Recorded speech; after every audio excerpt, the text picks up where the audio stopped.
দেখুন, এখন তৃণমূল সন্দেশখালীর পাপ ঢাকার জন্য অনেক কিছু করবে, এ নতুন কিছু নয়, আরো অনেক কিছু দেখবেন। আমরা এর আগে বীরভূম জেলাতেও দেখেছি যে বাবা খুন হয়েছে, ছেলে বলেছে যে তৃণমূল কংগ্রেসের হামলায় বোমে অনুব্রত মণ্ডল বোম মেরে বাবাকে মেরেছে, সেই ছেলে পরবর্তী সময় চেঞ্জ হয়ে গেছে, বলেছে না আমি এই কথা বলিনি। আমরা জানি তো কিভাবে হয়।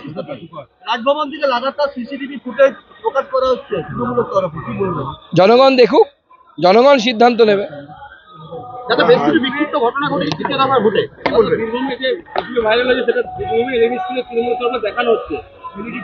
না না, তৃণমূল তো এরকম বিভিন্ন অপপ্রচার করছে, এমনকি কোনো গ্রুপে ফেক ভিডিও, ধরুন অমিত শাহজির ভিডিও লাগিয়েছে, ভয়েসটা এআই দিয়ে করা, প্রধানমন্ত্রীর ভিডিও লাগিয়েছে, প্রধানমন্ত্রী সভা হচ্ছে দেখাচ্ছে, ভয়েসটা ফেক করা, অন্য লোককে দিয়ে করা বা এআই দিয়ে করা, তাতে উল্টোপাল্টা কথা বলা হচ্ছে। মানুষকে আমি অনুরোধ করব, এই সব ফেক ভিডিওতে বিভ্রান্ত হবেন না। মানুষ নরেন্দ্র মোদীর সরকার চায়, আর এই চোরেদের, চরিত্রহীন লম্পট তৃণমূল কংগ্রেসকে, আর এবার তার আমরা বলছি না, সুপ্রিম কোর্ট বলছে এসএসসি প্রাতিষ্ঠানিক চুরি করেছে, তার মানে এসএসসি প্রাতিষ্ঠানিক চোর। এসএসসির আলাদা কোনো অস্তিত্ব আছে? রাজ্য সরকার প্রাতিষ্ঠানিক চোর, মুখ্যমন্ত্রী প্রাতিষ্ঠানিক চোর, সার্টিফাইড চোর, এখন by the Supreme Court, attested by the approve by the Supreme Court. চলুন পরে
তোমরা এগিয়ে যাও ব্যাস একদম ফাঁকা করতে